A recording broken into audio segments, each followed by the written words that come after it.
हैं ग्रेटर नोएडा के sector delta और यहाँ पर आरडब्ल्यू के चुनाव का विधि हो चुका है। इस सेक्टर में दो पैनल है। एक पैनल है नवीन शर्मा, दूसरा है प्रमोद भाई।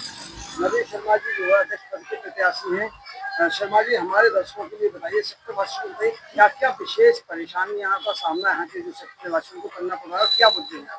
देखिए, समस्या तो काफी सेक्टर के अंदर, जैसे साफ सफाई की समस्या, सुरक्षा समस्या, जाम की समस्या। सेक्टरों में सफाई नहीं होती। अंदर बाहर तो हो जाती है रोडों पे, सेक्टर के अंदर जो गलियां हैं 12 मीटर की, वहां सफाई नहीं होती। और आप देख सकते हैं कूड़े के ढेर जगह जगह पड़े हुए हैं। पार्क देख लो, गलियां देख लो, हर जगह कूड़े के ढेर पड़े पड़े हैं। सबसे पहले हमारा जो उद्देश्य रहेगा यही रहेगा, साफ सफाई की व्यवस्था अच्छी बनाना, बेहतर बनाना। जहाँ भी कूड़े के ढेर हैं उनको हटाया जाएगा, या उसकी जगह हमें एक ब्लॉक वाइज एक जगह व्यवस्था करेंगे ताकि लोग वहाँ कूड़ा डाल सकें, जो जगह जगह पड़े हैं वहाँ हटा के। सुरक्षा के विषय में क्या? सुरक्षा व्यवस्था में यही कहना चाहूँगा जी, हमारी सिक्योरिटी बहुत लापरवाह है। कौन आ रहा है, कौन जा रहा है, किसी को मतलब नहीं। सेक्टर वासियों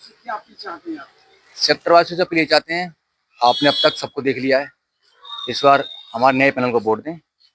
और हमारा जो उद्देश्य रहेगा साफ सफाई का, सुरक्षा का, मेन मुद्दा ये रहेगा। आप दर्शकों के लिए परिचय दीजिए, किस पद पे आप चुनाव लड़ रहे हैं और जो सबसे बड़ी समस्या सेक्टर वालों की क्या है? मैं ऋषिंद्र यादव, डेल्टा 1 ग्रेटर नोएडा महासचिव के पद पे चुनाव लड़ रहा हूं।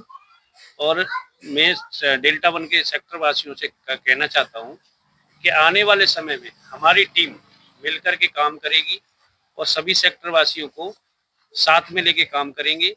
और इसके लिए हम समय समय पे मीटिंग करेंगे।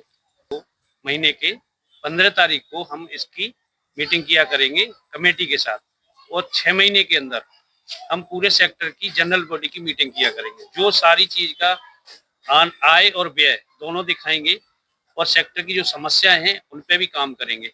उस हर ब्लॉक से एक एक लोगों की कमेटी बनाएंगे, जिससे सभी लोगों की भागीदारी रहे और हम बढ़िया तरीके से सेक्टर को चलाएंगे। और अभी देखा है आपने कि बहुत सारी चीजें हैं कि दो साल से देखेंगे सेक्टर के अंदर सफाई व्यवस्था हो, कोई पारदर्शिता हो, कि आरडब्ल्यू हमारी क्या कर रही है, क्या नहीं कर रही है, ये किसी चीज का किसी को अभी ज्ञान नहीं है और पता नहीं है।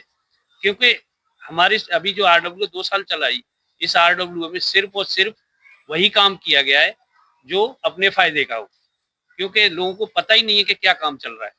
सफाई की बात करें, यहाँ तो विकास प्राधिकरण टेंडर खींचते हैं, सफाई की गाड़ी सुबह को आती है, तो मैं देखा अभी यहाँ पर जब कचड़े के 2-4 ढेर लगे हुए, तो वो गाड़ी आती है या नहीं आती, उसमें क्या? गाड़ी आती है, लेकिन हमारे सेक्टर के अंदर अवेयरनेस लोगों को जरूर देना चाहिए कि भाई कुछ लोग हैं तो उन लोग आकर के आगे पीछे किसी को समय मिलता है, नहीं मिलता है, तो हम अथॉरिटी से मिलकर के ये बात करेंगे कि भाई साफ सफाई के लिए साफ सफाई के लिए 2 जगह मतलब 2 टाइम में काम करने का तरीका निकाले। जैसे मान के चलो सुबह आई, एक बार आई, तो उस समय के सुबह एक बार दे दिया कूड़ा, और शाम को कुछ लोग आते, कुछ लोग ड्यूटी पे जाते हैं, तो उनके लिए भी ये देखा जाएगा कि भाई ये सफाई व्यवस्था की कैसे हम सुचारू रूप से चला सकें। आप थोड़ा सा बताइए, क्या पद है अपना, किस पद की जिम्मेवारी आपको मिलने वाली है, क्या कहना? जी नमस्कार, मेरा नाम आशीष सिंह चौहान है। मैं कोषाध्यक्ष पद पे चुनाव लड़ रहा हूँ और मैं जीतूंगा। मेरे कुछ पॉइंट यहाँ रहेंगे, जैसे कि यहाँ का सूचना तंत्र बिल्कुल ही बेकार है। आरडब्ल्यू क्या कर रही है, क्या नहीं कर रही है, किसी को कोई इन्फॉर्मेशन नहीं होती है। ठीक है, कोई नोटिस बोर्ड पे कोई इन्फॉर्मेशन वहाँ चस्पा नहीं की जाती है। तो हम एक सिस्टम ऐसा जनरेट करेंगे जिसमें सबको इन्फॉर्मेशन तुरंत उपलब्ध हो, क्या हम कर रहे हैं डेली बेसिस पे, मंथली बेसिस पे, हाफ ईयरली, ईयरली, जो भी है। और हम पेमेंट व्यवस्था को पूर्णतः डिजिटल बना देंगे, जिससे कि एक एक पैसे का हिसाब अकाउंट सिस्टम से वेरीफाई किया जा सके। तो अभी तक रसीद मासिक कटती है, क्या उसका किसी ने संपर्क कर, जैसे आपने हिसाब ब्यौरा मांगा या नहीं मांगा? जैसे देते नहीं है, देते ही नहीं है, मांगा बहुत बार है।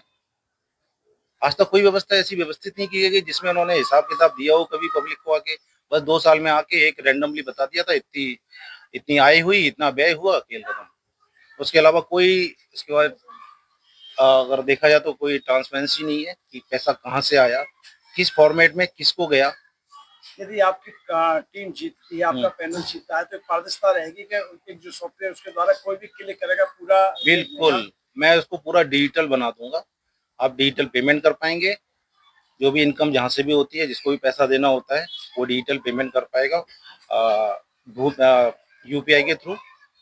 प्लस हम एक व्हाट्सएप सिस्टम बनाएंगे जिसमें हम जो भी इंफॉर्मेशन पास ऑन करना हो पूरे वोटर्स को, जितने भी एसोसिएशन के मेंबर्स हैं, सबको एक मैसेज के थ्रू रेगुलर बेसिस पे इंफॉर्मेशन सबको पास होना। तो क्या सेक्टर वासियों से क्या अपील करना चाहते हैं? सेक्टर वासियों से ये अपील करना चाहता हूँ कि अब की बार जो चुनाव है काफी ज्वलंत मुद्दों के साथ में लड़ा जा रहा है। पहला हमारा मुद्दा कावेरी का है, दूसरा सफाई व्यवस्था का है, सुरक्षा व्यवस्था का है। ठीक है, यहाँ 10 सालों में मेरे को लगता है सुरक्षा व्यवस्था पे कोई काम नहीं हुआ है। आए दिन चोरियां होती हैं, किसी की साइकिल उठती है, किसी की बाइक उठती है, किसी के घर में चोर घुस जाते हैं, दिन दहाड़े चोर घुस जाते हैं।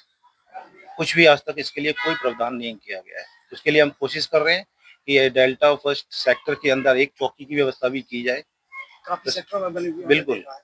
जिससे कि और fourth one transparency in payment system.